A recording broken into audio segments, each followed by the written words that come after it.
everyone, hello to Latvia, labrīt. Es runāju angliski, es domāju, ka tas būs labāk. Es esmu ļoti, what is famous in Latvian, ļoti daudz cilvēki zina par mani un maniem kļūdām latviešu valodā, tāpēc es labāk runāju angliski. Okay. I was asked to present all my experience from 15 years managing life projects. I tried to put it into one presentation. Madara gave me this task and it's not so easy. It's about 24 slides, so it's enough for lecturing for a whole day. I will try to give you the most important parts, but if I see in the chat or Madara points it out that there are very specific issues that pop up, we can also clarify them and have a discussion, okay? And don't be shy to ask really what is important to you. I will try to answer at anything. Now I will share my screen to get my presentation up here.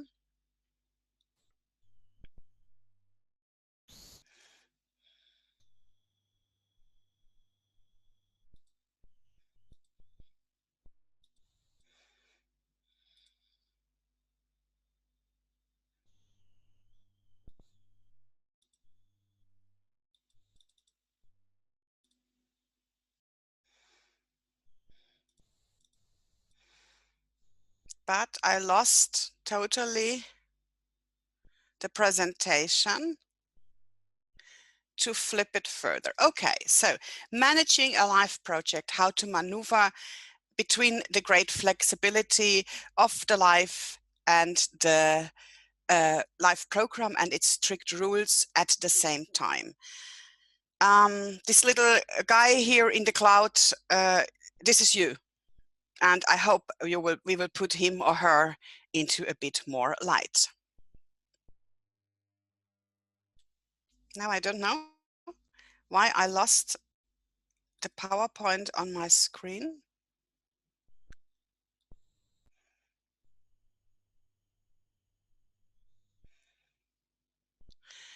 Madara, can you tell me, do you see?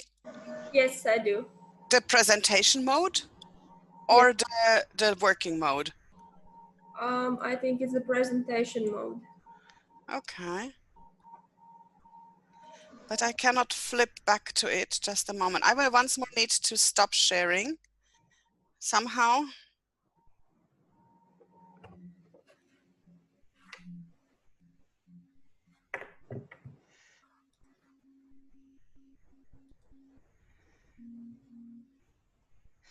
But I cannot get it further.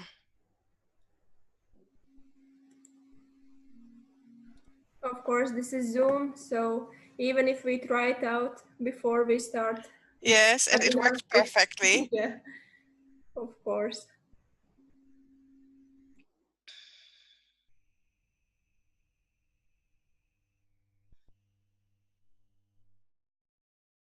I don't know what went wrong because I totally lost my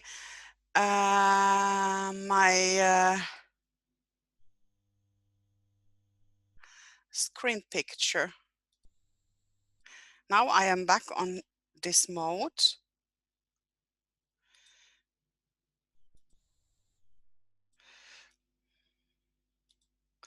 I will try it again. I will make you the host just in case. Yeah, maybe that was the issue. Well, this gives everyone time to answer the question in the chat, so it's good, maybe. Now, do you see my screen now? Yes. Can you see the slides? Okay, good. I cannot see the chat anymore. So if there now come questions, then you will have to point them out or we make a little break in between. I think that's the difference between sharing the screen and the host. Okay, the little technical issues. Good.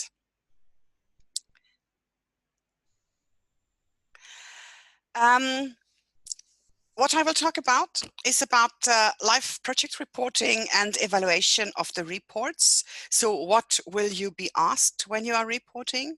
About project monitoring and the different levels of monitoring and monitorers. And I was asked to talk about project modifications. Can I change something in my project? Like budget modifications or changes in actions or outputs and techniques. And then I want to talk a little bit about dissemination and stakeholder communication and the very classical requirement vis-a-vis very modern times. And at the beginning, I want to remind you about something really important. Let's remember the LIFE program's mission. What is it meant for? So it's very important for you in your projects to remember always that LIFE is the environmental program of the European Union. And the main objective of the LIFE program is to finance very concrete actions that provide solutions or improvements to the identified environmental problem. You remember in your proposal, you have to write about the environmental problem that you want to address in the project. And that's the key point, nothing else. The LIFE program is based on the European Union's Environmental Action Program. This is a strategic environmental policy document which sets down the key objectives of the European Union's environmental policy. And ideally, your project follows the issues that are named there. And best is to use sometimes some of the same words and terms so that there is a match between the political documents and your project. The LIFE regulation is the basis for all actions. This is a piece of law which is made in Brussels, and you know it is immediately implemented in all member states. And it also says something about the political goals of the LIFE program, and it says a lot about the technical implementation. And this is the basis, and this cannot be changed. And in the LIFE unit, they are developing a so-called multi-annual work program for the funding period. So it was now from 2014 to 2020, and they are working on 2021 till 27. And this is a complex program with priorities of issues they want to fund projects on. They are slightly modified in each year, but not in the big headlines, only like details for the projects. They are taking up actual topics or new issues on the policy agenda. But in principle, this program is there for 7 years. And I would like once more to point out what is important, that LIFE is not a scientific program, although many universities and institutes are participating. They want innovation, but it should not be research or science. LIFE is also not an investment program in the sense of economic development aid, but it does support environmental and nature conservation investments, for example, in infrastructure or land purchase. But it's very clear in the LIFE regulation that this is not the commercial use which is the main goal. And that's why it finances very, very often infrastructure and building and land purchase by, for example, environmental authorities. Yeah. LIFE does not finance what it considers the EU member states, means Latvia, to be obliged to do to implement the environmental legislation. And that means regular management and monitoring measures. However, they are very often packed into the projects, especially with the nature conservation projects and the late nature conservation authorities that are often managing them. But LIFE wants, in principle, to have unique projects and something more above the member states' obligation, something that enables member states and actors to better implement the legislation. LIFE has a very strong environmental policy ambition, also projects that are really on the ground working to restore habitats. They are still meant to contribute to implementing the European biodiversity legislation and also contributing to shaping the legislation, developing it further. Then it is very, very important to involve stakeholders in the action, to raise the awareness of stakeholders, of any actors, and of the society at large.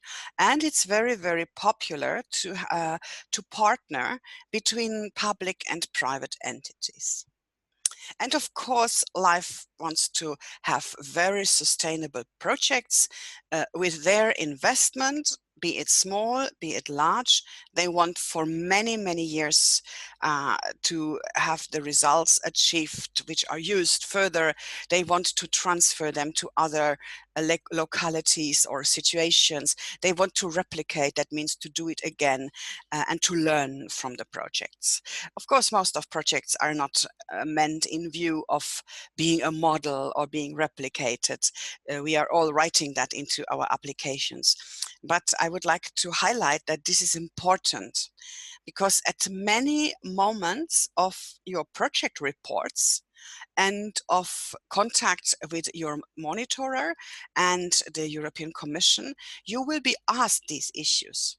And it's very important not to forget about them and only to remember them when you're writing your final report. That might be a bit too late. So it's very good to build in to your actions features that help you to answer to these points or to prove that you are aware of them. Okay? And these principles and this main idea or mission of the LIFE program, which I told you about, they are reflecting back to your project. I said your activities and results are evaluated according to their environmental relevance. You will always have to prove that with your action you are trying to improve the environmental problem which you have named.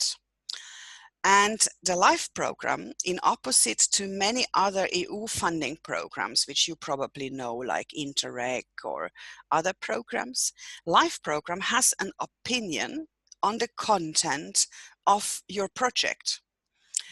This is very different to other funding programs where the donor is not so much looking at the content of what you do, and it puts the content first. I, as an environmentalist, like that. I think this is the best funding program for environmental issues because they are in the center of the attention. Many other programs are very heavy in administration, and you often lose the view on the content, and you have the feeling that the donor is not very interested in the content but only in your timesheets or something like that. Yeah.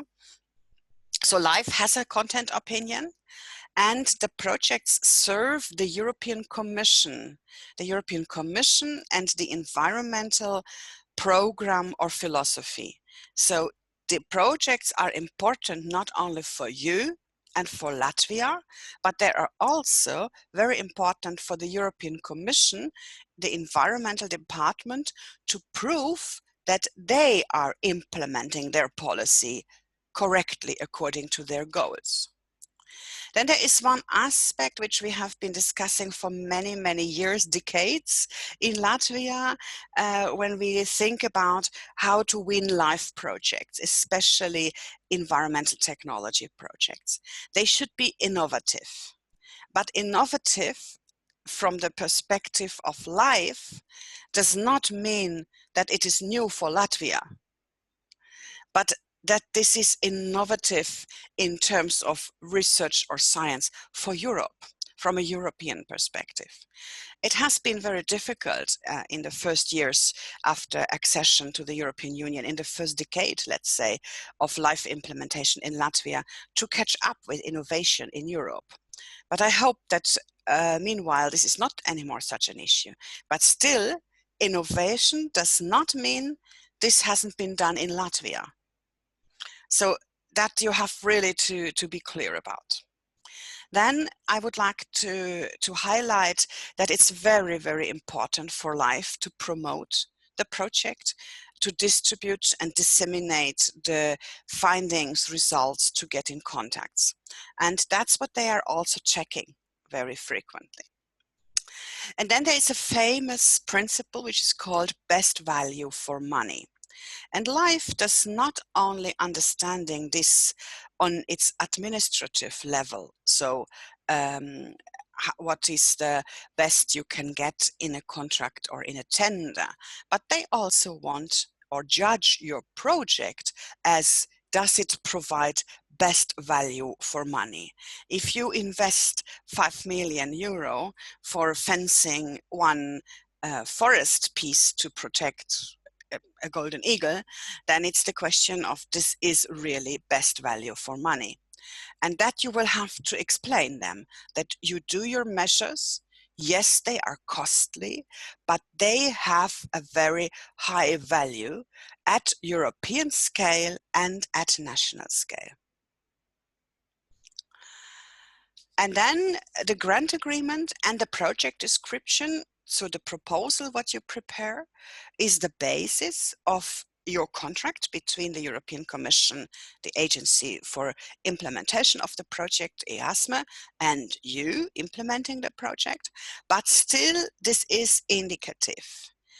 They do accept changes, deviations, if they are well justified. So it's not made in stone, and unlike other funding tools, they are not strict on single small items. So you have to justify why you do something different, and then you can do. I will come to the changes at a later stage. I would ask you, Madara, are there at the moment questions related to the main principles? 1 second. We have answers to the question that we asked at the beginning, but I think it would be better to approach them at the end of this Okay. webinar. Then we do that at the end. When I stop sharing my screen, Yes. we can do it in the way. Okay. And if you notice something in the chat that is about a concrete slide or topic, then just let me know. Yes. Okay? Okay. Good. So this was about the principles. Okay. One more thing about the principle. In the LIFE program, your action reports and activities when you meet your monitorer, they will be evaluated against what is written in your proposal. And don't forget that. Read your proposal carefully, very often, and again and again. When you are preparing a progress report or a midterm report or a final report, read the proposal, go through if you have addressed everything in your project, and write about it. The same when you are having a date with the European Commission representative or with your external monitorer. You always have to check what you have promised, and if you have implemented that, or are you on the way to implement. And that does not only concern your official deliverables, so the outputs which you produce, let's say books or fencing the eagle nests in the forest, or making a new grassland grazing scheme and having a document done, but it means also everything that is written in your action description. You have to implement it, and you have to tell that you implement it. And as I said, changes can be requested and granted, but changes in the LIFE perspective do not mean that you do less. It means that you do something differently. You propose alternatives if you cannot do something. But the goals must not be changed and definitely not lowered. So you cannot sell to life lower ambitions than what you have proposed in the proposal, because your ambitions, your goals, your objectives, this is why you have been selected. Yeah. The techniques, how to reach them, that we can discuss, but not the overall what you want to achieve. I'm sorry, I think Yes, we have a question regarding one of the previous slides, I think. yes. The question is, what if LIFE project is innovative for Latvia particularly, and hence contributing existing global knowledge expertise? If this is only for Latvia innovative, but it has been a tool or a method has been developed somewhere else, then this does not fall under the innovation priority, but under the demonstration or best practice priority. It means that you are demonstrating a method or an action which has been successful in Finland or France. You demonstrate it in Latvia. But don't try to put it to the innovation, because this will fail. Because with innovation, life is expecting something really innovative at European scale. But if something is innovative or new for Latvia, which exists already earlier, then you adapt it to Latvian circumstances and you demonstrate that this is a good tool or practice to implement in Latvia, which is fully okay. But watch out, if you promise innovation, they will check you for innovation at European scale. Okay? Good. One more principle is the well thought out financial management of life. Life has now, since nearly 30 years, tested its financial management. It's relatively easy to implement. I don't say it's no work, but it's not difficult. And it is actually very well established, in opposite to some other funding programs. Now you will ask why at this moment, when I talk about principles of projects, I'm talking about financial management. What does this have to do with the content of the project? It has to do a lot with it, because there is an interaction of finances and content work. Finances, or financial management for life, is not only simple bookkeeping and expenditure reporting. That's expenditure reporting, yes. But the quality of the content of the work and the project expenditure are put into relation to each other in life. They do have an opinion if something is too expensive, or if you want to invest too much for a too small result. And life is also willing to not accept project results and to reduce the costs accordingly if they consider something that has been promised has not been achieved.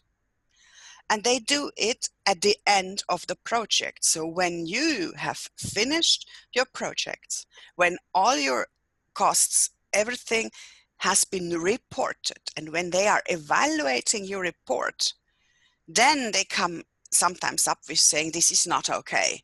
And then you have to argue that it is okay, because you get a letter and say this has not been implemented, this is not sufficient, and that's why we cut the action costs by 50% or something like that. And then you have to argue why this is important, because you don't want to lose the money. So this is why you have to always go back to the original proposal, the actions, and the budget, to base the results and the reports on it, and to prove that you are producing best value for money for them. Okay? this is a bit strange philosophy, but it is important to know that the LIFE program is also monitored by the European Court of Auditors. So they monitor the spending of the LIFE budget. And those of you who are following the LIFE negotiation at the moment, it's really a lot of money what they are getting for the next years. It's 4 or 5 billion euros. Yeah, so it's really a lot, and they have to prove when they have spent it in 7 years that they have achieved something, and something valuable, and preferably a lot. So this is why they are checking on your results, and especially if you have investments, if you are doing action, you promise a new technology, you promise, I don't know, mowing thousands of hectares of whatsoever grasslands, or doing special nature management action, you promise to restore whatsoever habitats in quantity, in square meters, to purchase land and to guarantee the protection there. You should also achieve that, because that's what they have later on to report. And so they are really looking if for the money which you get, you really do something.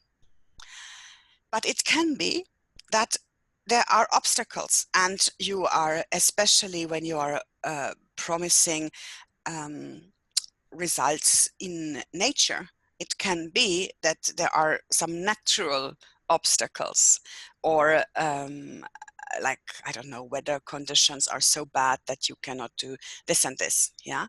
And then it's really important to request the changes. So not to leave the project objectives and outputs defined only by the original proposal, because at the very end, you will be judged against the proposal. And if you have not adapted it to new situations in agreement with the European Commission, then at the end, they will say you haven't done so. And then you say, yeah, but we discussed that we would do it differently. And I said, yes, but you haven't done it in written, or it hasn't been amended. So this is very important, that you try to remember that finances or money that you spend is not only judged from a bookkeeping perspective. Is it correct? Did you do your tenders correct? Do all invoices have the life number? And are your timesheets correctly filled and signed on the right day? No, it also has something to do with the output, what you produce. You propose to develop a new machinery of whatsoever biofuel production, and maybe then it doesn't work. Then you have to see how you can sell what you can do instead, to avoid that life is not accepting the costs. Okay?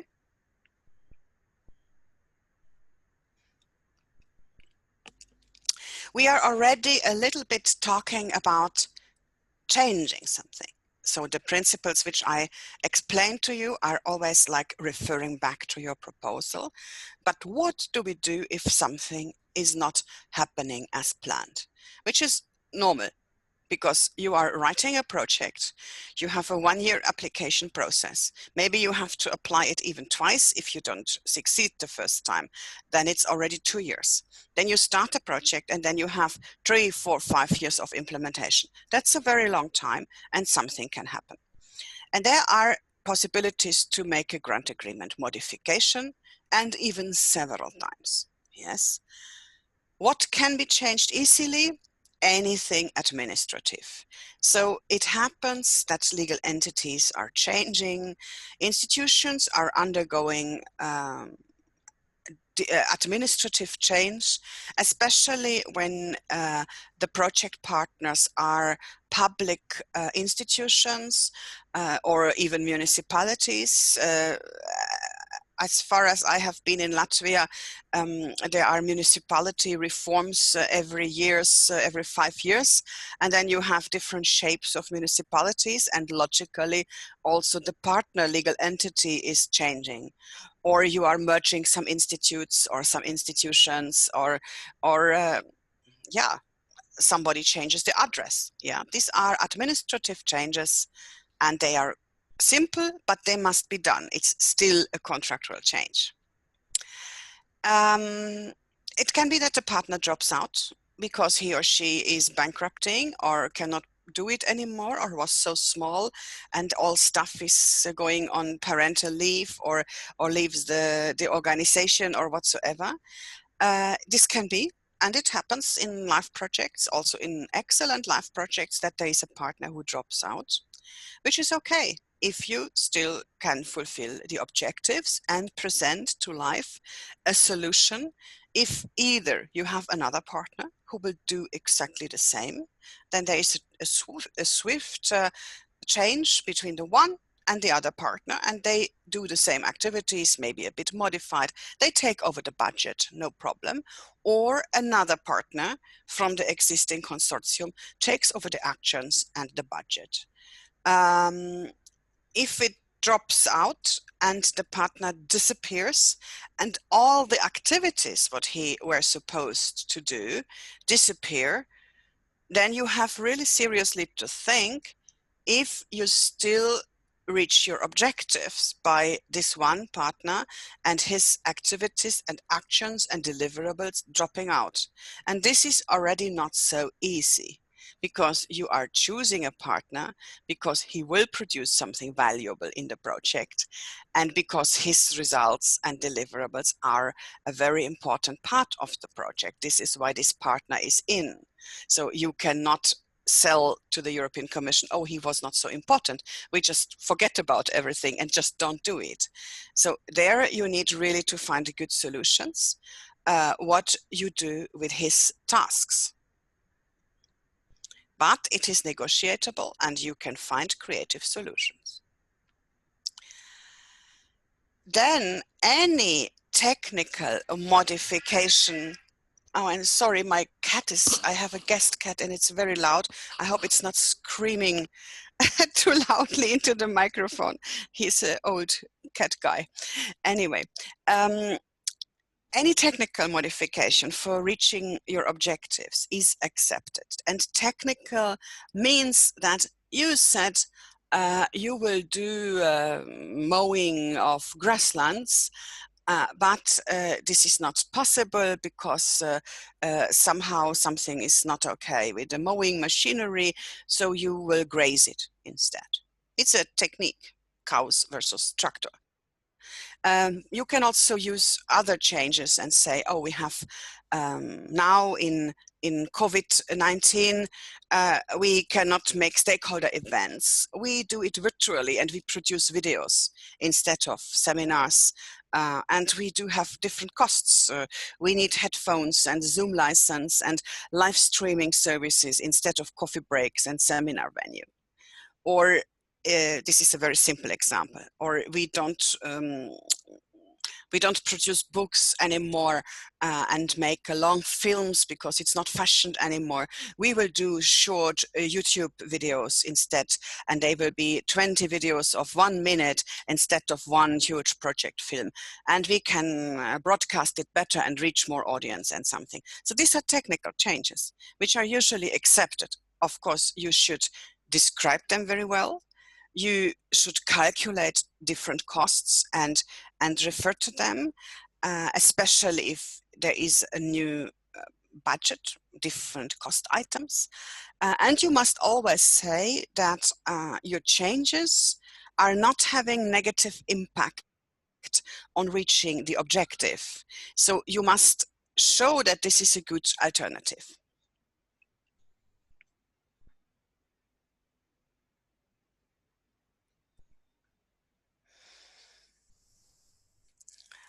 If you fail to implement a very important measure to reach your objective, I think it's very, very important to define it in a different way to find an alternative objective that addresses the environmental problem. There are always options, but it might not be so easy, so you must think a little bit about it. You can involve maybe some other experts to think how you could do it differently. You have to propose to life solutions. If you tell to life it doesn't work, they will not propose your solutions. You will have to do that. And there are always solutions, that's very clear. There is something about quantities and the scope of your output, or the number of target groups, or the amount of hectares you wanted to purchase or to mow or to do whatsoever in. This is okay to change it. You can do more in other actions if you cannot do something in the one activity, or find alternative means.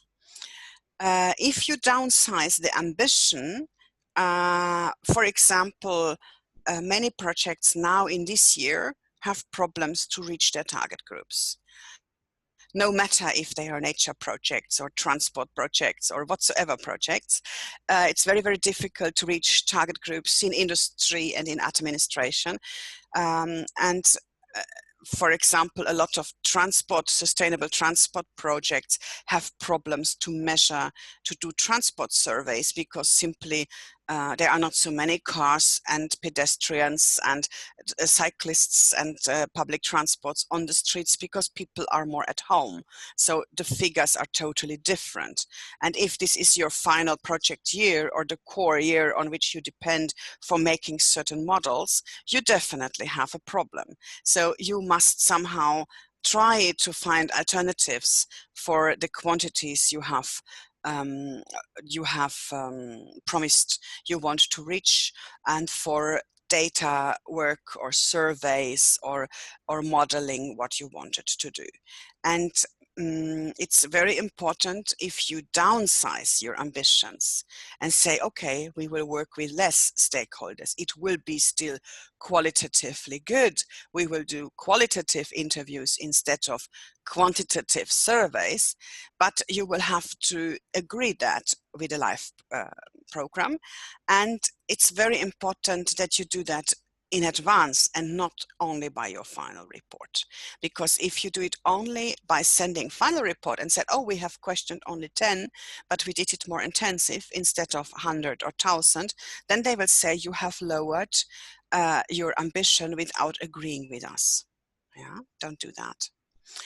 And you can, of course, change timelines of actions, deliverables, and even the final deadline of the project if it is very well justified. It doesn't mean that you can deliberately change this, but you can discuss and say what you do differently, or you first, now in Corona times, you do more desk work first and you do practical work rather next year or over next year. And this is possible. And if you don't manage your tasks, it is possible to do an extension, and you have to justify and explain why you didn't manage. And probably there are very good reasons for that. It's not because you are lazy, right? Or because you don't want. And this has to be communicated. So communication is the key success to change in your contracts. And you have to be courage to communicate. There's nothing bad about it. I think that's really, really important. Dare to communicate about changes. You can also change budget positions. There are some thresholds, like in this funding period, live projects, you may change up to 20% without a grant agreement modification. But of course, it means that you have to discuss.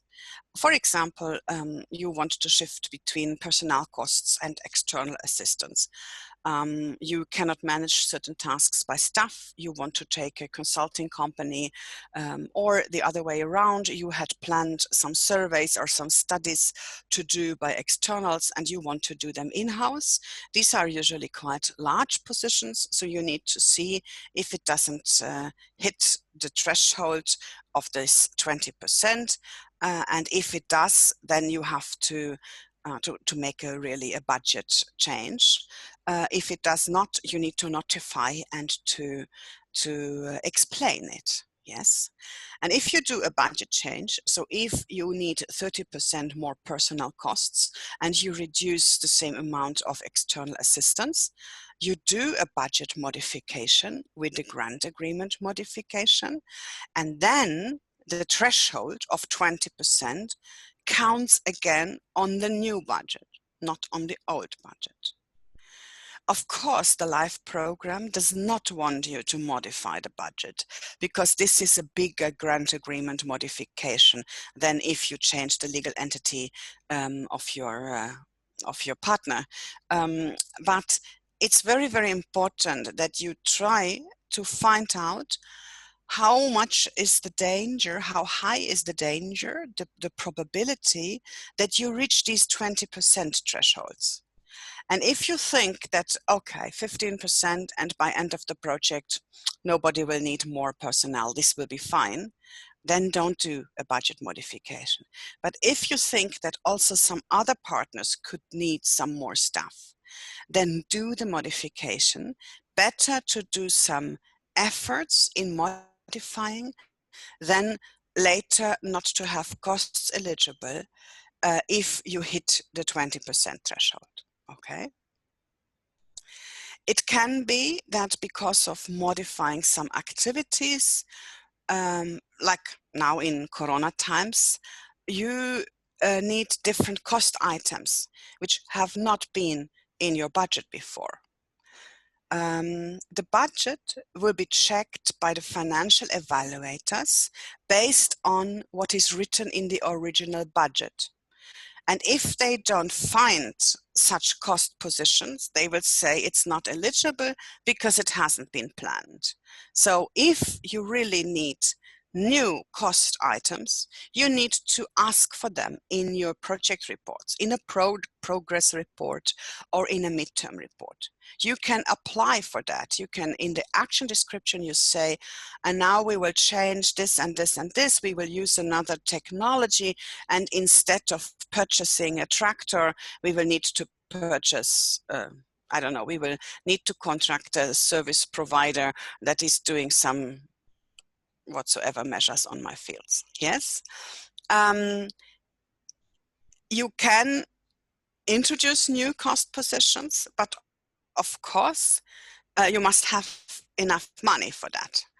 So you cannot increase your LIFE project budget, only your own share, but you cannot increase the amount you get from the European Commission by contract. So you have to say where you save the budget. So if you save now, for example, a lot of travel costs and a lot of stakeholder costs, event costs, printing costs, and you want to do something instead of virtualizing, producing some virtual output, and you need a designer for that, that's fine. And you can also say that, so you can say what costs you will need less, okay? You have to be careful if you want towards the end of the project purchase equipment which hasn't been foreseen, or purchase the equipment which has been foreseen, because usually the equipment should be there for implementing your project actions. So it's not advised to buy it at the very end, because then you cannot anymore show how you use it. The equipment is not only there to spend money, but it should have a function. You should need it for implementing the project. It's not about nice to have. Yeah. And of course, life counts the depreciation costs. So it gets written off in the bookkeeping system. And that means that it culminates over the years. So you should start early purchasing equipment. Partners can also shift the budget among each other, but you need to notify that. Okay? If one partner spends less and the other more, this is fully okay. And then there is still an issue about what may not be changed. The overall goal and the objectives of the project, of course, may not be changed. And the environmental ambition of your results may not be changed. I have a case in a German river basin management project, and the transport agency, which is in charge of shipping lines and shipping transport, and the environmental agency, they are together had the plan to classify a river, a tributary river to the Rhine, back to less shipping route class, more to renaturalize it. And the transport agency is doing a stakeholder integration involvement process, participatory process, and they think that if the stakeholders say they don't want it, then they will not do that. And this is wrong. The LIFE project is giving the money for renaturalizing a river basin. This is the environmental ambition. You cannot decide, because there is so much stakeholder resistance, we will not do that. No, you will have to work on the stakeholder resistance and to get it done. Yeah. So this is a core thing what LIFE will definitely not accept. You can also not change the total amount of the LIFE budget. The percentage of the funding rate, that will not increase, but it can decrease if you don't spend, of course, logically. And the principles for the reporting and the spending, like tendering rules or financial obligations, technical reporting, that of course will also not change. Yeah. I'm sorry, I have Questions? a Yes. question about slide number 10. Yeah. The question is, partners can shift the budget among each other. Shall it be fixed in the partnership agreements always? You can, yes, you have, of course, to give it a legal basis. So for the LIFE, this is not important. So the grant agreement between the coordinating beneficiary and LIFE, although it fixes partner budgets by a huge budget, this does not need to be changed if you say, oh, and we transfer the tasks for implementing a conference to another partner with a full budget. LIFE is not interested in that. They are interested that conference costs are in the budget, and if it's another partner who spends them instead the originally planned, for them it's okay. But of course, among the partners, you need a legal basis for spending the money. So if I was supposed to do 5 conferences and we agree that you will do that and you will get the budget for that, we do have a contract, a partnership agreement, and obviously we should amend it. It doesn't need to be a lengthy thing, but we can say additionally, you are taking on these and these activities and you get the costs for 5 conferences of so and so many €1,000 for that. Thank you. And one more while we are at it. The question number 2 is, if, for example, a computer which have been purchased within the project is not fully used only for the project, depreciation costs are deducted accordingly? No, this is not like Interreg. LIFE is not really checking how many hours a person sits behind the computer. But you should, of course, if you have 3 people employed or contracted for the LIFE project that only work 50% and you buy 10 computers, then it's not logical. But if there's somebody is working also on other projects or tasks on that computer, I have never ever been asked or checked that. But there are other programs like the Interact program. When you are buying laboratory equipment, you can only depreciate it, the value of it, for the hours the laboratory has run the analysis or something like that. I don't, so there was something about this time factor, which is of course really a burden because you use the lab equipment also for other purposes. This is clear. And there I have had cases in Interact that this was really painful, but not in life. Although I have to admit, I'm not so sure. We have had projects where lab equipment has been purchased for the project need, and it was clear that you need it, and it's also clear that you need a project car to go to very remote areas, but nobody asks you if you are driving also to another project area which is not in your life project. But of course you should predominantly use it for the action, sure. Okay, more questions? Not about this topic, thank you. Okay. So we have touched a bit the changes. Now let's look at reporting and evaluation of the reports. So as you all know, each project must submit a midterm report and a final report, a first progress report, usually also some progress report or reports in between. This depends on the length of the project, and very, very long projects that want to have a different payment procedure, so not 40-40 30, not 40-30-30, but whatsoever 30-20-20-30, they need to do a second midterm report. So if you want to have a second portion of money and not one huge but two smaller, the reason for getting the money is you prepare a midterm report. And if you extend your project, you might have to do another progress report in between. Progress reports are brief narratives. They are without expenditure report, and we have since one year or something like that, or 1.5 years, we have new templates from the EASME, and that are really very, very short. It's a few pages. Huh? It's 2 questions, and each of them I think was maximum 4 pages. It's very difficult to write about huge live projects in so short space, and it's not so easy to evaluate and monitor that. So I'm not so happy about this very, very shortness, but on the other hand, it's a good exercise to put the most important things there.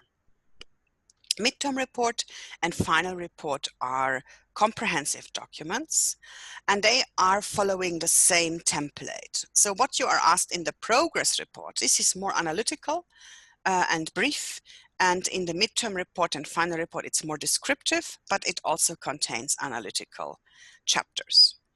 If you are building up your midterm report, you should remember that your final report is using the same template. And if you're writing your final report, you should look at your midterm report once more. So keep the structure. Do it in the similar way. It makes it much easier for the evaluator to find what he's searching for, something that refers to an earlier stage. You have to describe the action implementation in these complex reports, and you have to describe potential differences, derivations, changes. They shall contain documentation in annexes, like proof of your action, pictures, but also if you are constructing something, you should make photos, or you should put the construction drawings, or if you are buying land, you should put the maps, or you have the species counted. Obviously you put maps, some things like that. It includes an expenditure report and a cost statement by each partner, and a summary cost statement. And these reports are not only descriptive, they contain a few analytical elements. I will come to that. That requests a little bit of brain gymnastic. And it's very important to look at the template of the midterm and final report latest when you start your project, because you might have to gather some information timely which you need for doing these analytics. And if you have never thought about it and you suddenly need to prepare a midterm report answering on some questions that are socioeconomically, and you have never gathered any information on that, it's not going to be so easy. So it's very important to look at the beginning of the project, to the reporting requirements, and to ask yourself which data information I need to collect, activities I need to undertake to be able to answer to these questions. Yeah. The reports are evaluated against your proposal. So your external monitorer and also the desk officer of the agency, they seek for information that or if what you have planned or promised is implemented or in progress or in delay or at risk. So it's important that you help them to find the answer on these issues. Because if they don't find, then they will start to dig deeper. If they cannot recognize in your action reports that the information about what you have promised in the application, maybe your application has been written by a consultant and now you are writing your action report yourself and you use a total different language style. It can be that the evaluator does not find the answer to his question, are they implementing what they have promised?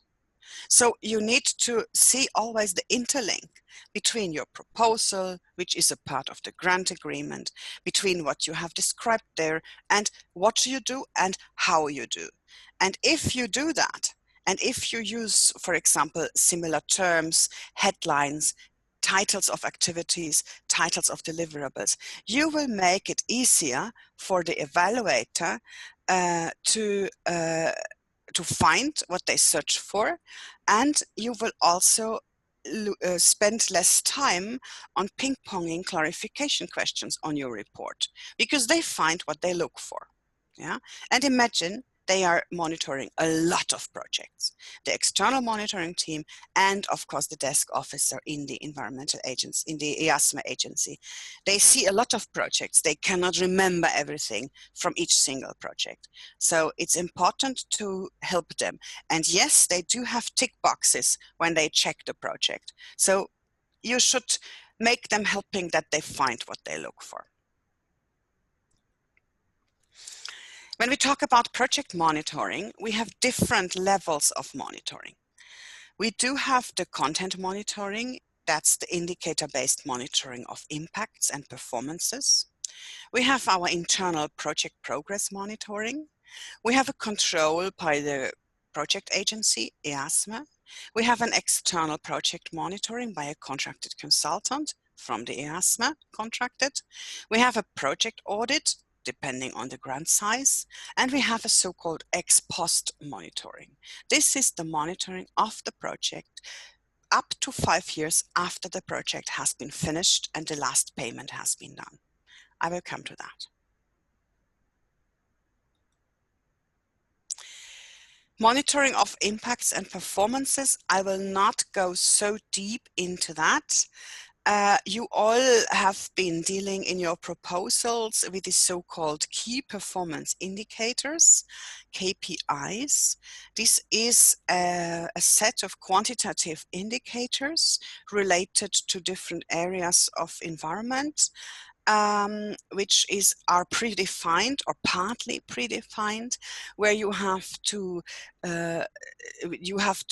make them, adapt them to your project, but they are quite valid for many groups of projects. These are quantitative indicators like if you are a designation project of Natura 2000 areas, you will have to answer the question on how many square meters or hectares of area you are newly protecting. Or if you do a project that is about the water quality improvements, you have probably to say, with the new technology, how many cubic meters of waters do not contain that and that, or have been cleaned, or what hazardous substances you have been substituted, or some things like that. So these are indicators that shall express the environmental impacts. You should modify them accordingly, and especially use the commenting function of these indicator tables to try to grasp how you can measure it in your project. And they are containing a few socioeconomic and communication indicators. They are not the most intelligent ones, I say that immediately. That's not for the records, but definitely the quantitative, simple environmental indicators are looking easier, although they are not so easy to fulfill. Okay. The midterm report or final report, that's the abbreviation MTR or FR, additionally asks you not only to submit these indicators and to tell about your impact study, but they ask you also to evaluate the successes and failures of methodologies applied, the results of the actions conducted, the cost efficiency of actions, the effectiveness of dissemination. They ask you to analyze direct quantitative environmental benefits and qualitative benefits in long-term and short-term. And this is not the same than your key performance indicators. They ask you to say something about economic benefits, social benefits, capacity building, replicability, demonstration of innovation, policy implementation, sustainability, integration and synergies with other sectors of policy. And these all issues are asked in a narrative text. Partly there are some tables which are predefined, and you have to, for some of the features, you have to do something. Yeah, if you shall do demonstrate innovation, then you have, of course, to benchmark it with something. Or if you shall integrate and create synergies with other sector policies, you have to describe them. And if you have to build up some direct long-term and short-term environmental benefits and qualitative environmental benefits. So in the final report, you have to refer back to them. And maybe you need to collect some data or something like that. But still, these are all narrative features which you, the coordinating beneficiary, and your consortium have to answer and have to work on. So it's a brain work, yeah. But watch out and check at early stage what are the issues you want to talk about in these sections, and think about if while you're implementing your actions, you need to do some measure to collect it. For example, if you are doing activities in the land use management and you are having a lot of opposing stakeholders, and you do a participatory process, and at the end of the project, everybody agrees and the land is nicely managed, you have contracts, hallelujah. You will state that the target group has accepted the measures or changed behavior towards the project, but you have to tell how you find it out. So if you at the beginning of the project never have counted, let's say, the number of opposing angry farmers, how will you say at the end that most of them are now positive? So if you say there are 5 farmers or 50 farmers, and at the end only 2 remain in opposition, you need to have met them and counted them at the beginning. And usually if we are doing, I don't know, capacity building measures or acceptance measures, we forget to ask the status quo, the baseline at the beginning. And then it's very difficult to base an evaluation against it. So this is why I'm so much writing on the issue that you should look at your reporting requirements and decide how you want to report about it at the beginning of the project. Because at the end, you cannot reconstruct data and information which you have not collected at the very beginning.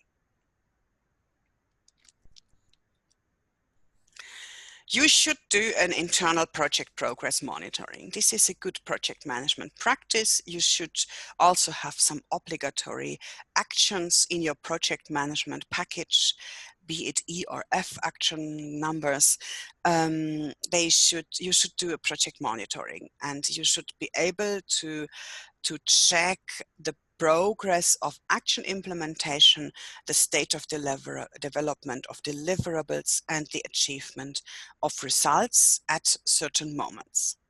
My proposal is that you define progress indicators related to the action schedules, the milestones, and the deliverables at the project start, and create a table in which you can fill half yearly or yearly the progress. It's very simple. And then you can always tell it, you can attach it to your project management action report, and you can demonstrate it when the external monitoring team is visiting you, that you know the progress, the state of action implementation by certain indicators, which you set yourself. This is fully fine, but you care for them, okay? Then we do have the external monitoring team. You know the nice people from Nemo, from the company Elle, and this in Latvia, mostly the consultants that are supervising your projects. They are contracted by the agency, by the EASME. They are very competent and very supportive, and they have the mission to manage to support your management and to make you implementing the project smoothly. They should answer all technical and financial questions to relieve the desk officers from the EASME from the need to talk too much directly with you, because they wouldn't manage. This is clear. They are discussing with you the reports before you submit them, which makes them of better quality, and the risk that they are not accepted by the European Commission is lower. They recently, since I think maybe 2 years, they also have a financial desk officer with a financial monitoring company, and they are from the Czech Republic, I think, and they are very, very competent in auditing and in checking expenditure reports. And meanwhile, they also do check and discuss the expenditure reports before you submit your final report, so that you can learn what you have to improve and not do the mistakes and then get the costs not accepted. The external monitoring team visits you annually. They check the content of your project and the progress, they do a financial check, administrative check. They visit your sites if possible, maybe meet all the partners. And it's very important to be in continuous communication with them. And they are not the philosophy is not that you need to be afraid, but they are a support agency for you. And they know a lot, they see a lot in many, many life projects. And if you face a problem which you think is unique, they might have seen this problem already several times at other partners. And they also exchange with their colleagues from other countries. So use their knowledge and use their support. My cat says that this meeting is too long. Okay, we have a desk officer at the EASME. It's a financial and technical desk officer, and the name is provided when you get the approval letter of your project. And sometimes they change, and you might sometimes also not really notice it, but it can be that there is a new person, and then it's of course difficult to explain long projects to them. So you need to be aware of that, and then probably discuss everything once again. Keep all letters which you are exchanging with them and emails. That's very, very important, especially in the light of potential changes of the persons. And they come once during the project duration to the project, at least. If you make problems, they come more often. You have an auditor depending on the size of the grant per beneficiary. The obligations for auditing are changing regularly and frequently, and the sums of the grant size are getting higher and higher, from which you must have an auditor. Still, there is an audit of expenditure if you are the older projects has the 375,000 euro grant threshold, and now it's 750,000. So if you have a grant above that, then as a beneficiary from the Commission, then you need an auditor.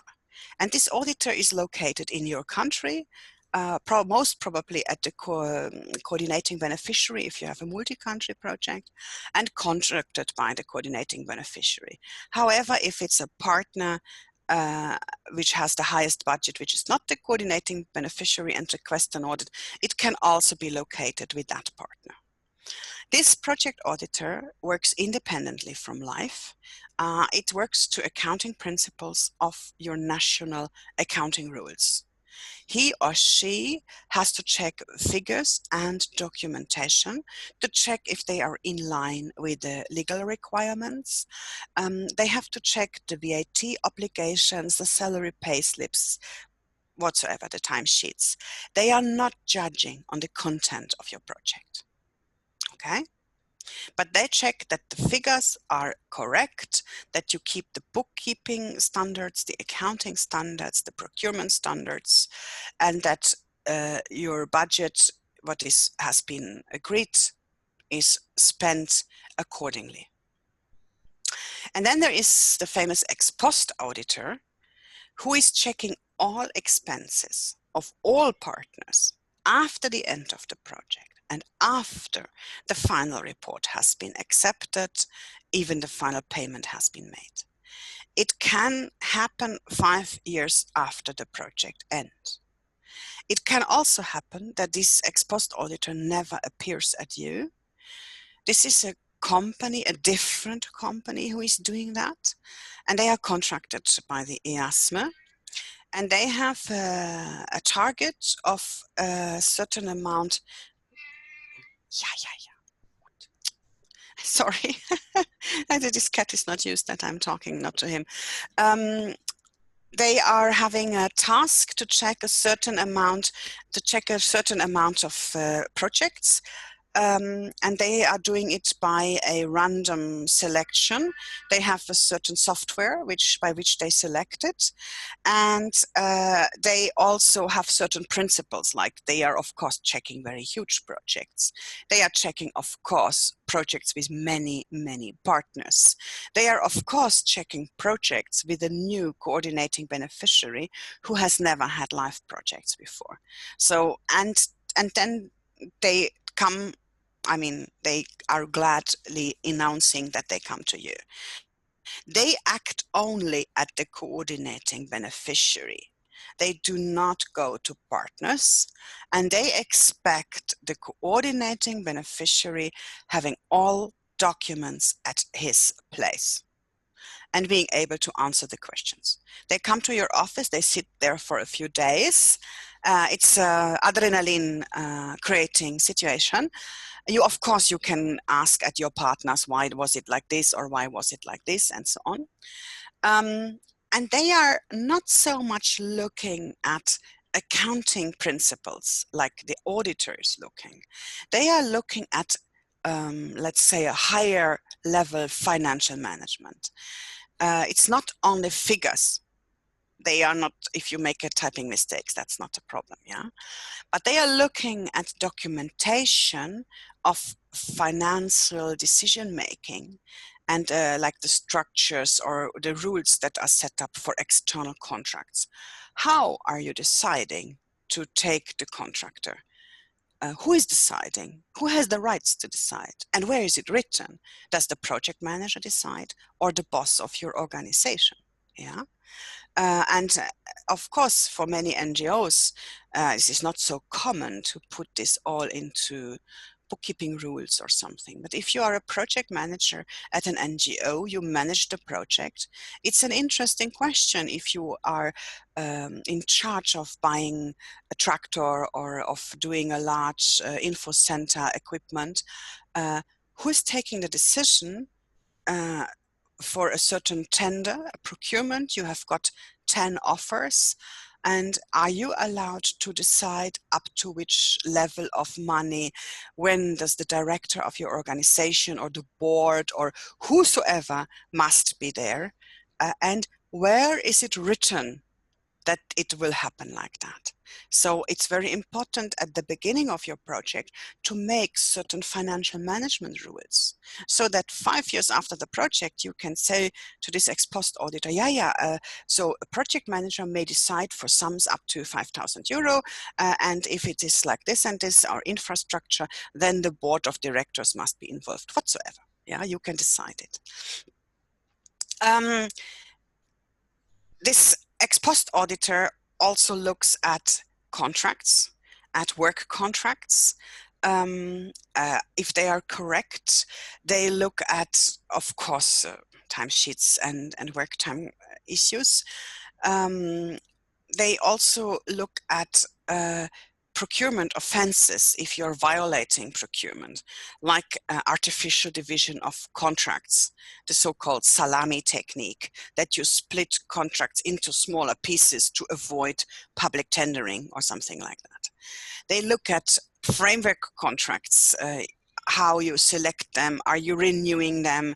So sometimes you have huge framework contracts, you are a public authority, you are a Ministry of Environment, and you are hiring a travel agency for managing all travels of all your staff.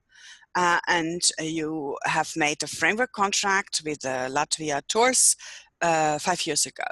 And now starts the project, and you have a lot to do travels because it's an international project, and I don't know, or you have to bring golden eagles or aquatic warblers from Belarus. So you have a lot to travel, and for that purpose, the travel agency is managing that.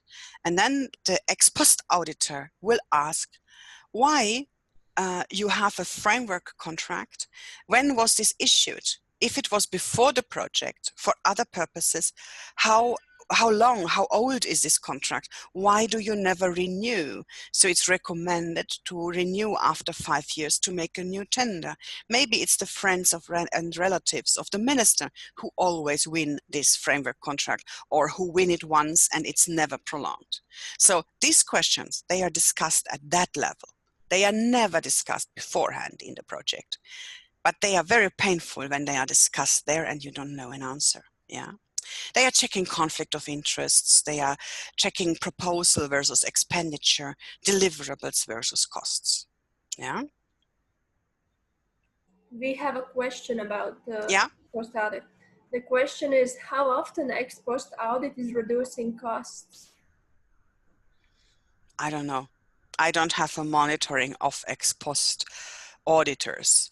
I have so far not, we have had in BEF, I think we had one case where the ex post auditor found in one of our chemicals projects, they found what the auditor hasn't found, that a partner, an industry, has not correctly calculated the total annual salaries, because industry has some bonus payments in the salaries.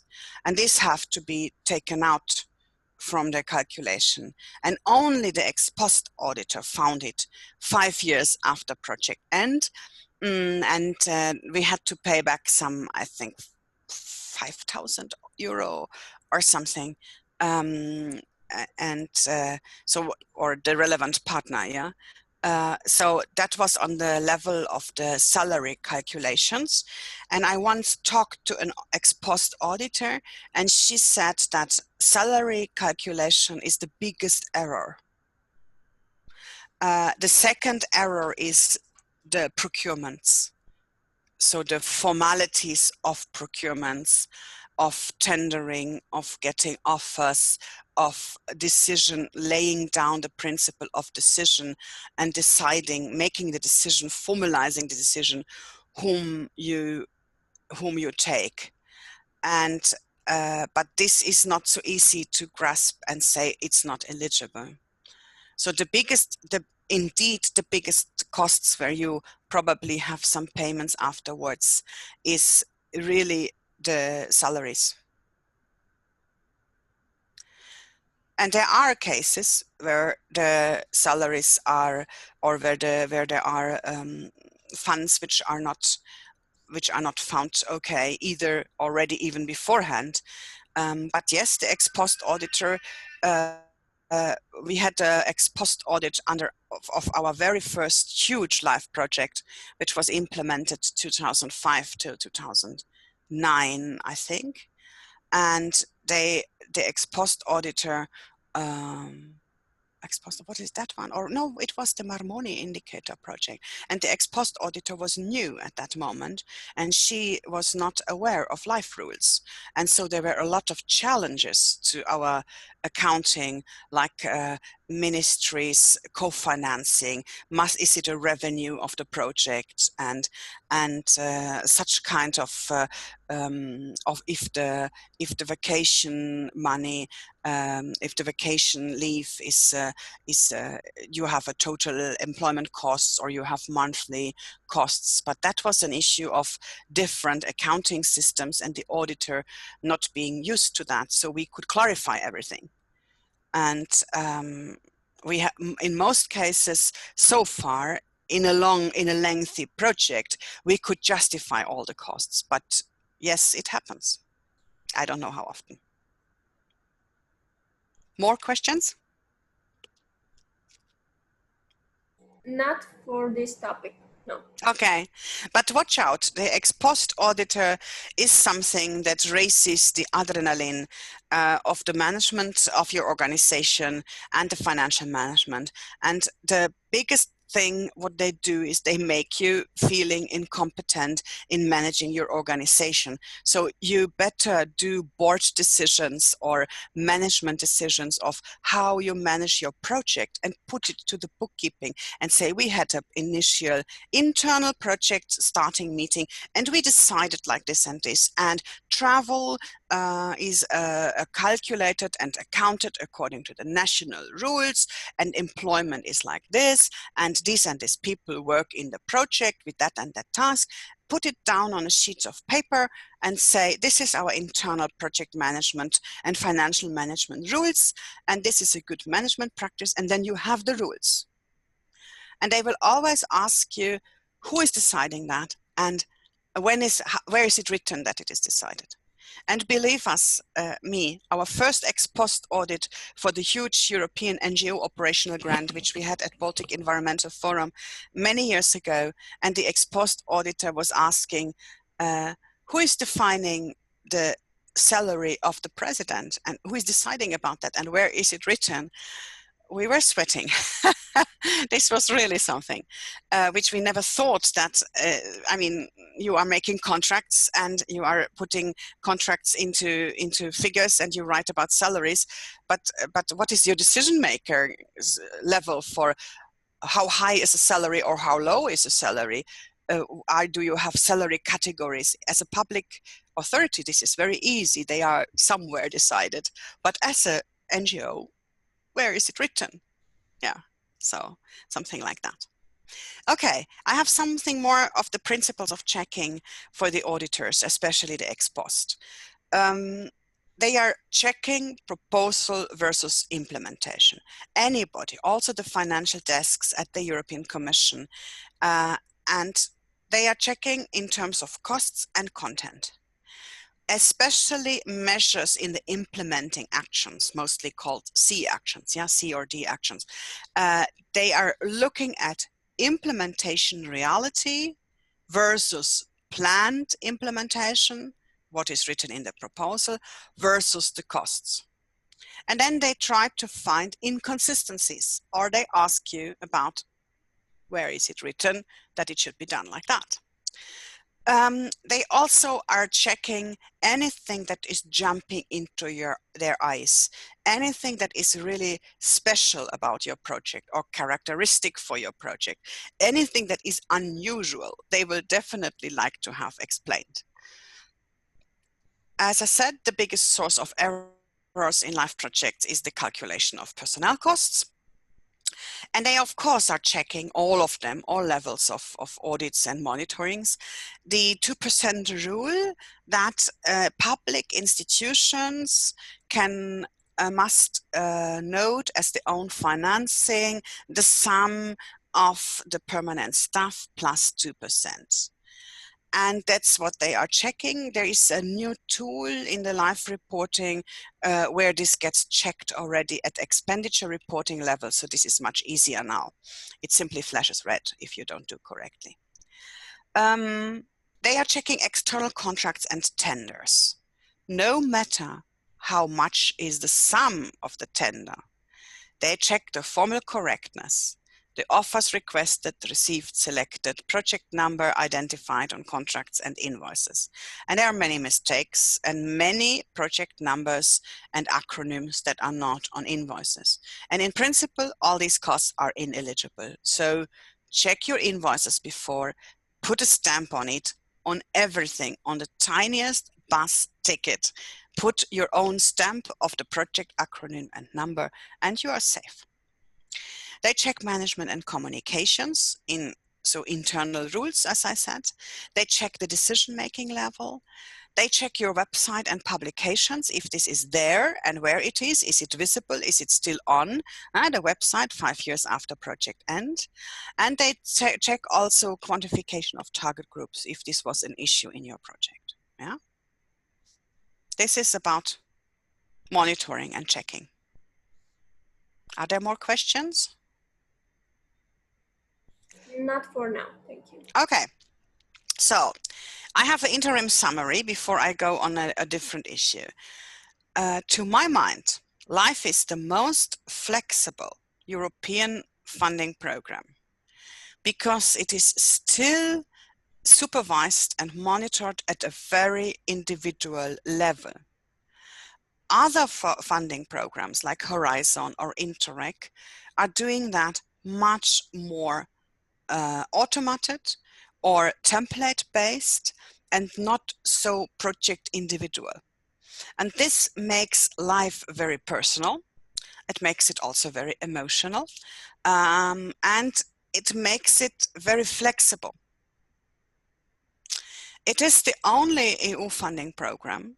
I mean, this is the only program where you can change the deadline at the end. It's the only EU funding program that it's tailored solely or mostly to environmental goals. In all other programs, you should do environmental projects. They can and shall be funded, no matter if Interreg or Horizon or something.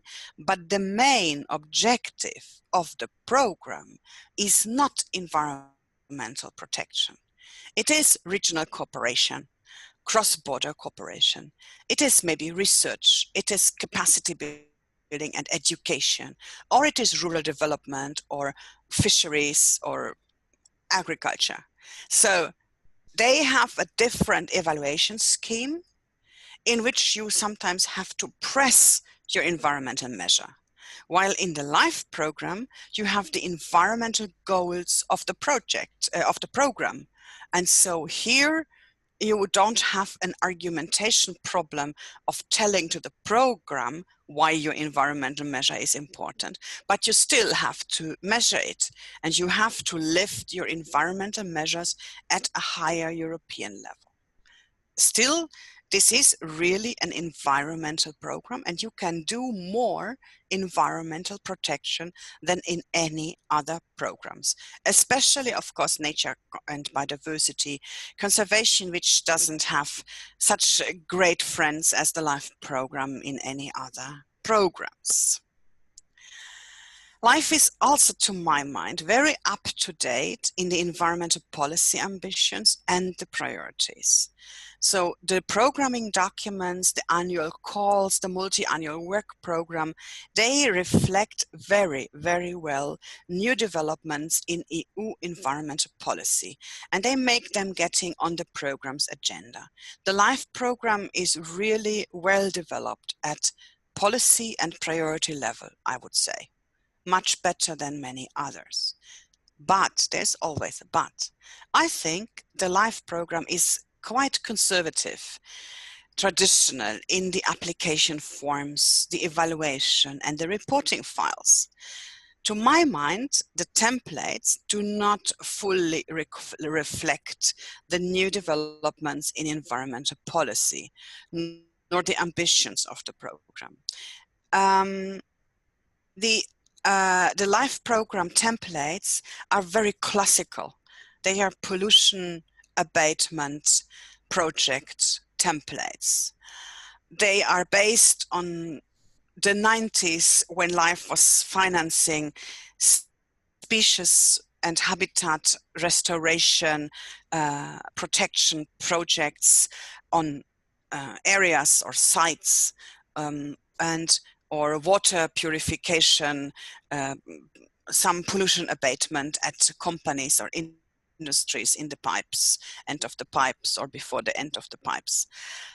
So the new legal frame of the European Union, which is much more holistic, which is much more cross-cutting, it's interdisciplinary, innovative, it's communicative. This is not reflected neither in the application forms properly. They have some features, but they are not consistent, and definitely not in the reporting formats. So sometimes we at Baltic Environmental Forum fail because, to my mind, our approach is innovative, but the evaluator wants to see very concrete pollution abatement or species increase and habitat restoration measures. This is where they are still, and this is what they will not change. I have discussed with a guy from the LIFE unit who is one of the gurus of the biodiversity program development, and I said, oh, nothing is changing there in the new LIFE for the 2021 till 27.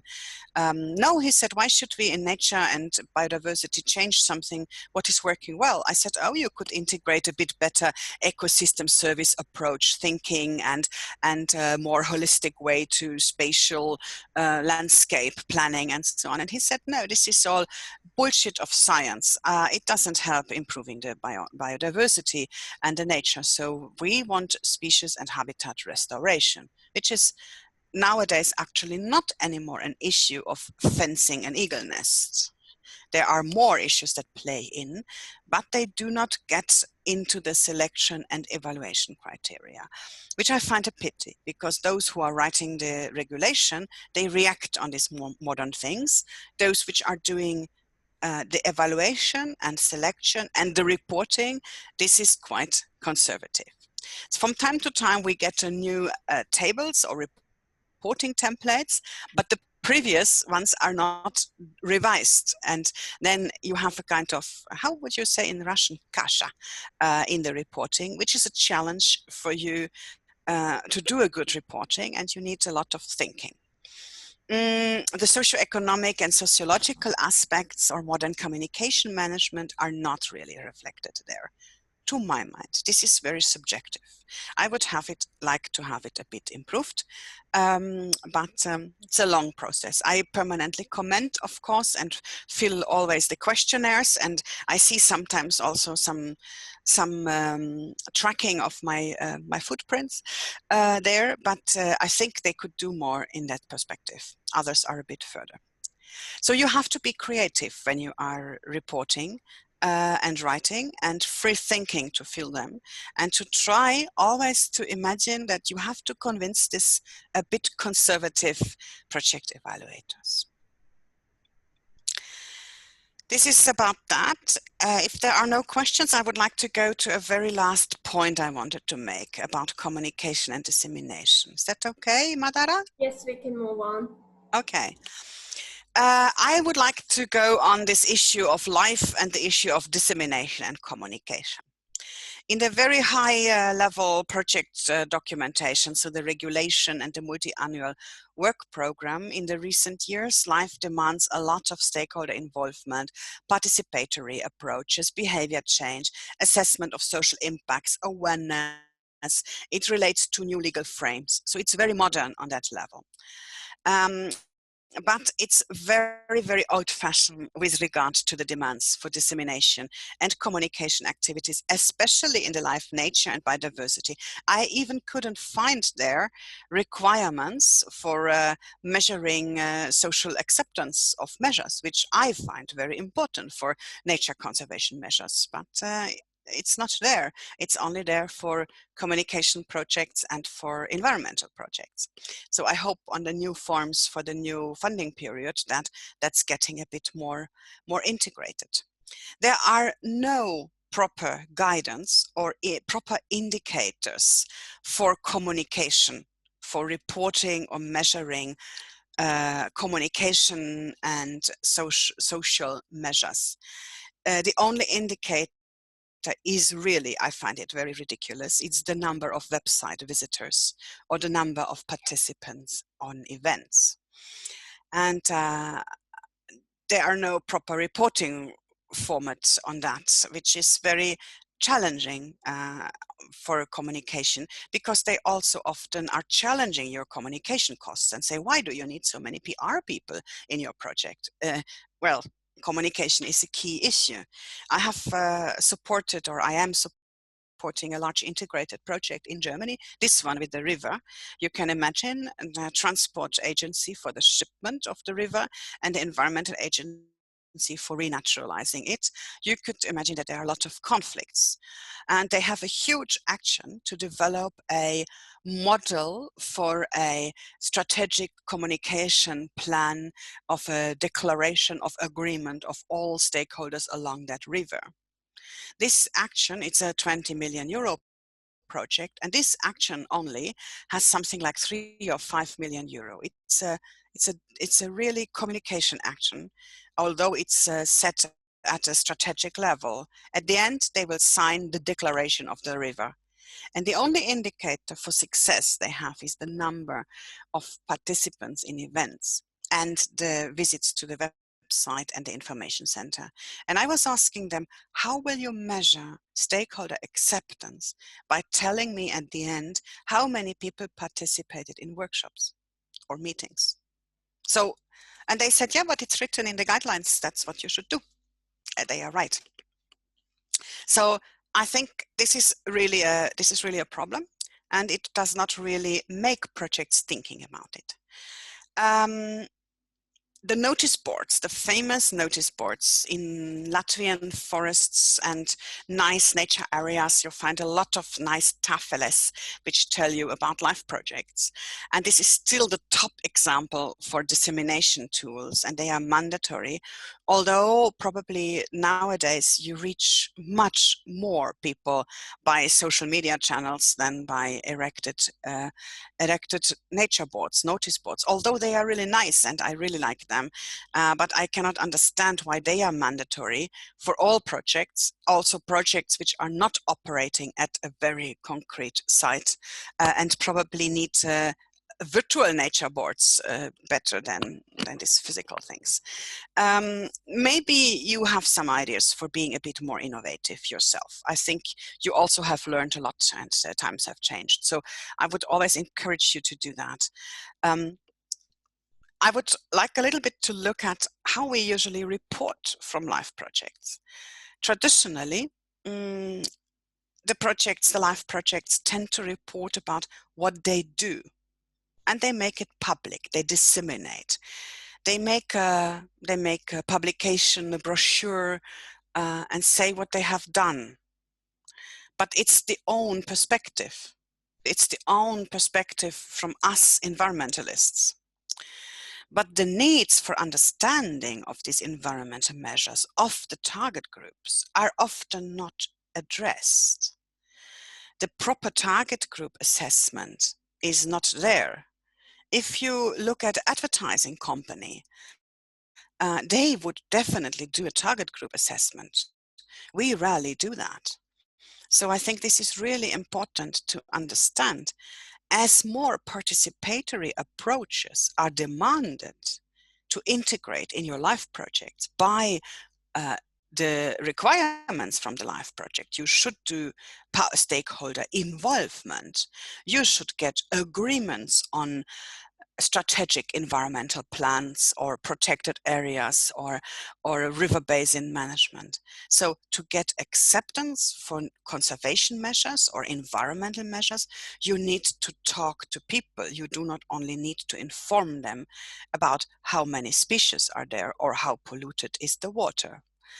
I think especially life, nature and biodiversity projects, they tend to anticipate that telling about the number of protected species or restored habitat is sufficient to make stakeholders accepting that conservation measure or to change behavior or management measures.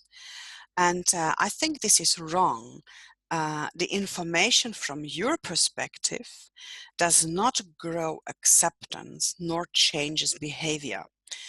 I have done a little assessment for a German life project on communication measures of nature conservation agencies. There will be also soon a little handbook in English. I will send it to Madara then for supplying you all with it. And we interviewed, I think, some 50 projects everywhere and looked at what are the communication failures and successes. I interviewed also Inga Raczynska, whom you all know from Latvia. And actually, some of the features here from the slide is coming from her about this tending to disseminate about activities from the own perspective. And she always would advise to have PR people involved. So we both came to the conclusion that the own perspective does not grow acceptance nor change behavior. And it's not only knowledge alone that changes behavior. It needs much more than that. It needs a benchmarking. It needs emotional connections. It needs examples, pilots. It needs role models who do something, and it needs incentives. It needs reasons for changing, for accepting environmental measures, nature conservation, river basin management, cooperation. Yeah, this is very important, and it needs a real dialogue with the stakeholders for all projects, not only nature projects, to make results accepted, sustainable, and to make people owning them. Inga, for example, has a very good experience in her recent grassland management project, and she said they did a communication strategy at the very beginning, a proper communication strategy, and first time they involved media, so media and PR specialists, people who really know how media works, how PR work into that. And she said, we as an environmentalist, we could never imagine the ideas which they created. And this should not be, making a communication strategy should not be a side task for a project manager or a senior biologist, but it is really, you really need people specialized on that. They have a different perspective, and it costs money. The communication budget needs to be more than a website, some flyers and a book and the notice boards. It needs professionals to communicate, so you need labor costs for communication. It needs professional communication tools, and it needs knowledge about how to use the tools, and it needs time to grow interest, trust, and cooperation. So it is really something what I would like to give you at hand to pay more attention on. It will make your projects more successful, and it will make your measures more successful. You will invest more in working with stakeholders, and you will gain on implementing your environmental measures. Okay? And this is my final message. Life is life. It's our life. We all like it. I'm very, very sure your life project and projects are excellent. Make it known to everyone. I think life project implementation is not too complicated. It's not science. It's not a rocket science. And the life project management is manageable. It's no big deal, really, in comparison to other projects which are sticky on administration issues and make you reporting very often on stupid peanuts and discuss which personnel calculation staff cost tool you should choose. You have the experience, you have the imagination that they look more on administration than on content. This is not the case. Life is not looking at that. And to my mind, the proportion of costs and efforts you need for project management is much lower in comparison to what you can spend and do and achieve on environmental benefits than other projects. So the best value for money and efforts to reach your environmental objective is definitely higher than in other funding programs comparison to administrative burden. The financial management is nothing mysterious, believe me. You don't need higher mathematics skills, and you don't need specific bookkeeping courses or a PhD on that. All what you need is carefulness and double check.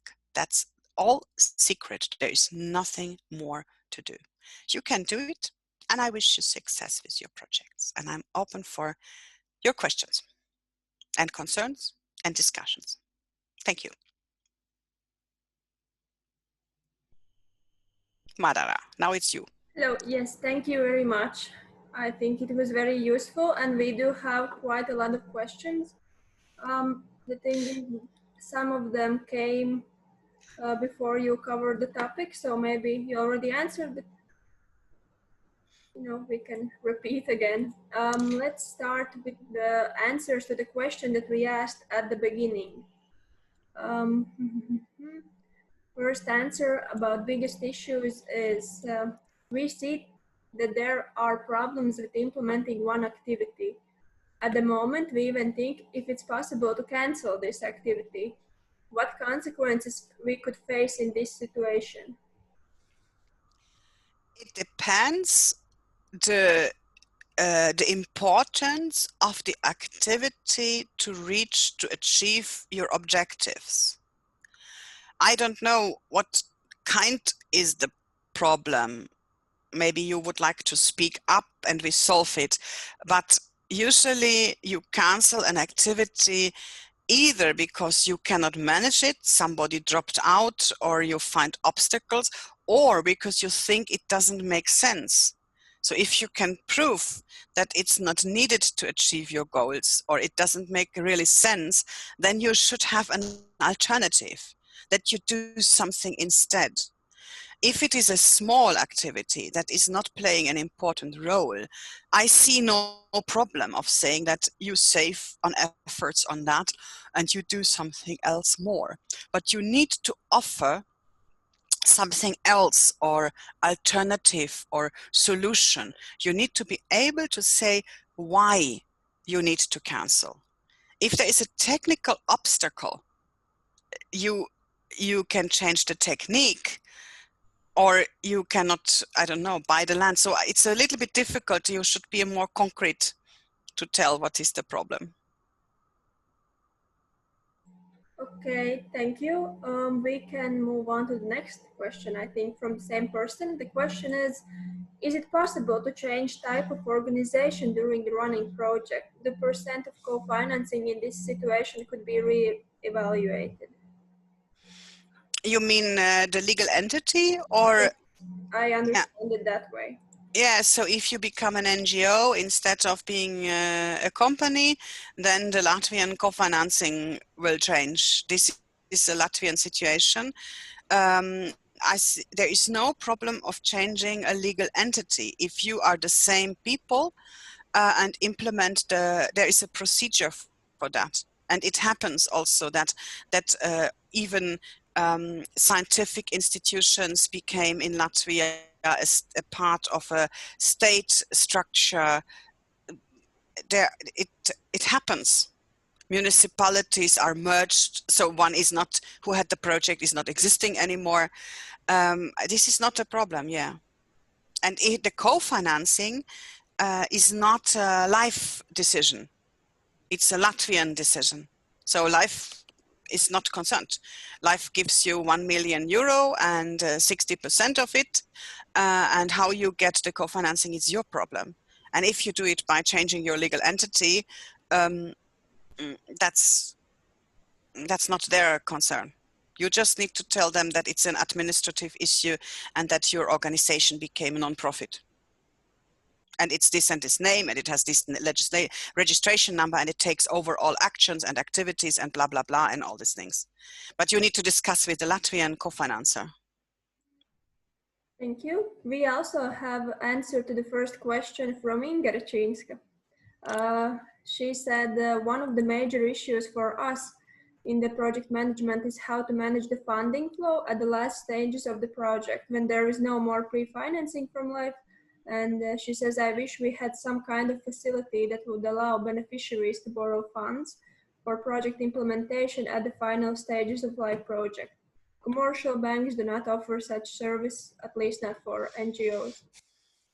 Yeah, this is an issue for the Latvian Ministry of Environment to open the environmental fund for such situations.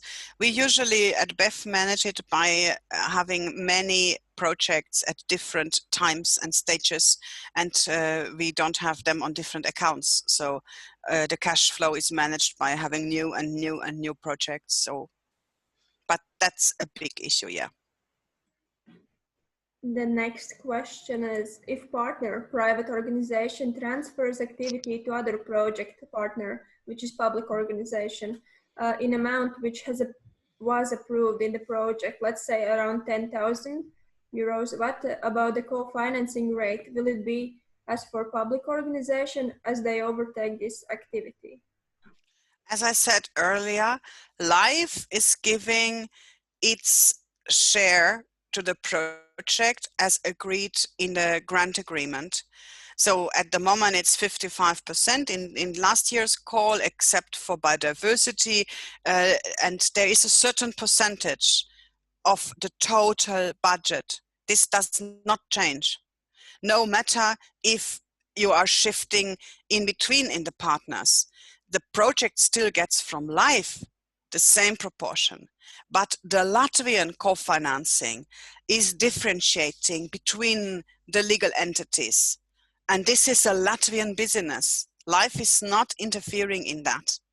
So if you make a public institution taking over a large management contract because they have a better funding mechanism, because the Latvian state is funding that in another way than a private company, this is a way of managing the co-financing. But LIFE has no problem with it. In LIFE, you only need to notify that it's another partner who is doing that. Thank you. Now I have something that is not a question. Dacia Striguna sends greetings from Latvian BEF and says thank you for the interesting and valuable presentation. But now back to the presentation. I don't know who all is. I don't know who all is here in the list. Probably I can see the list of attendees. Probably it's fan club friends, colleagues. Inga is there, yes, and that's a hello to you. It's very nice. I prevented you from listening to my Latvian. Something more.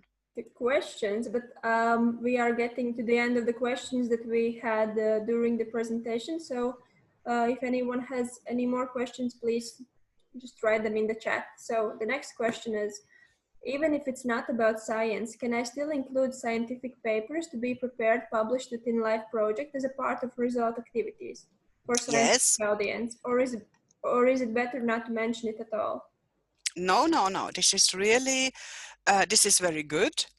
But you have to look at it from the perspective, like you are achieving certain results in the LIFE project, and then you are writing about them in a scientific paper, and you are reflecting them by evaluation, and you are promoting them, and this is one of your dissemination tools.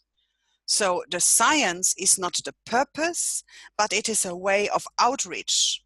And then you say also, we have also some projects where we promised several articles in scientific papers about the results because we said we will do something new. That is right. And that is accepted, and that is of course very, very valuable as an output. You also can do some background research, like in your preparatory actions. You can do a study on, I don't know, methodology or feasibility, but the purpose may not be the scientific added value, but the purpose must be to support the action implementation. So yes, LIFE is not a research program, but it still allows certain level of, let's call it intellectual work or studies, but not for the purpose of academic research. And definitely, when you go to scientific conferences, it is allowed to do, but you still are presenting the live project results or findings or methodologies. So you must go, if you make a poster or a paper, an article, or you have a presentation, please do not write about your scientific feature only, but about it in the live project. Then it's fully okay. Yeah. And don't forget the live logos. Thank you. The next one is how to ensure the best performance on associated partners' side. Carrot and stick. You need certain communication skills, and you need to talk to them. You need regular meetings, and sometimes it happens that you have a partner who is a bit less ambitious or who has other issues or problems and something doesn't work. It does never bring anything. That's what I tell to my colleagues listening here. It doesn't bring anything to write round mails. It would be good if you all deliver by 25th of October. But if somebody doesn't deliver, you need to talk directly, and you need to demand, and you need to make agreements.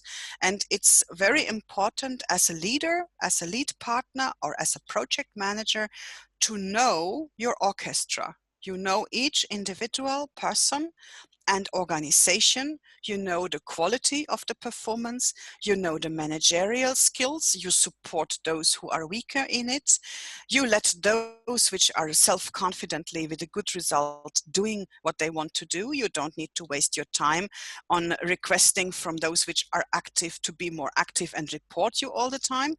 But if somebody has problems or cannot deliver, then you need very directly to communicate.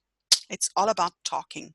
Sometimes it's not so Latvian to push and kick, and sometimes you need to step on people's toes, and then you need to learn it. Thank you. We have a question about the ex post audit. Do they also check afterlife implementation, the afterlife plan implementation? I have never been asked for it. I think they are not so sophisticated.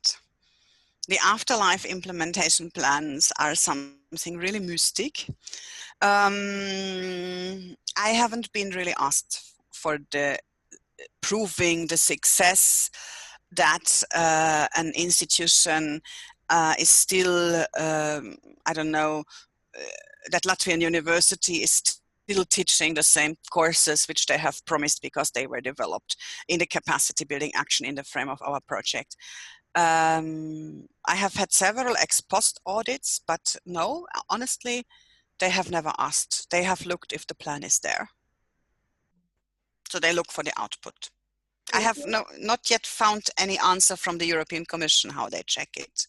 I think they are really picky about the management contracts for protected areas. So if you make this management contracts for 25 years to keep the area, I don't know, to graze it or to mow it. I have no idea what is the legal basis then for checking and what will happen if you don't do. And I haven't heard about cases on that. Thank you very much. And the next one is about the salary calculation for permanent staff. If the person has had a low salary in institution in the previous year, but the project plans daily rates to be, for example, 50% higher, can it be based and justified on the public authorities' internal guidelines and regulations? It's the last question in our chat. I don't know about the internal regulations of Latvian public institutions. I understood that there are options and opportunities to get a higher project salary, but they are, that's more on your side to find out. With regard to life, this is so. Life does not check your salary before the project. They don't judge on your salary, except if it's extraordinarily high. There have been projects, I know that from Bulgarian project partners, in several of my projects, different ones, where they always want to have a 400 or 500 euro daily rate, like a consultant, like Western consultants. And this has, while the salary daily rate is 30 or 40 euros per day in the Bulgarian public entities. And there has been a time when all Bulgarian projects have been stopped at EU level to clarify that. Life is judging on proportionality and logics. It shouldn't be extraordinarily, but if you make a project contract with a permanent staff and pay this person more, I think you do have rules in your institution that if the person is having a foreign language addition or something, for more efforts you can raise, or for a management task, you are able to raise public institutions' salaries of permanent staff. And if this is according to your rules, life is accepting that. Life does not judge on has one person a higher salary than the other. But they, of course, are checking if you have a foreign person like me in the pay list of BEF. It was always asked because it jumped out of the scope. So we had always to justify, why do you need a foreigner in your team, for example, who has a higher salary because of different conditions, living in even in another country. So that is judged and that is asked, but it's not said it's not possible if you can justify. And if you are the permanent staff, you want to raise the salary of the person. Be aware that permanent staff salaries is your own financing. I mean, if you don't get this financing through the back door from the Latvian government. Yeah. I hope I answered the question.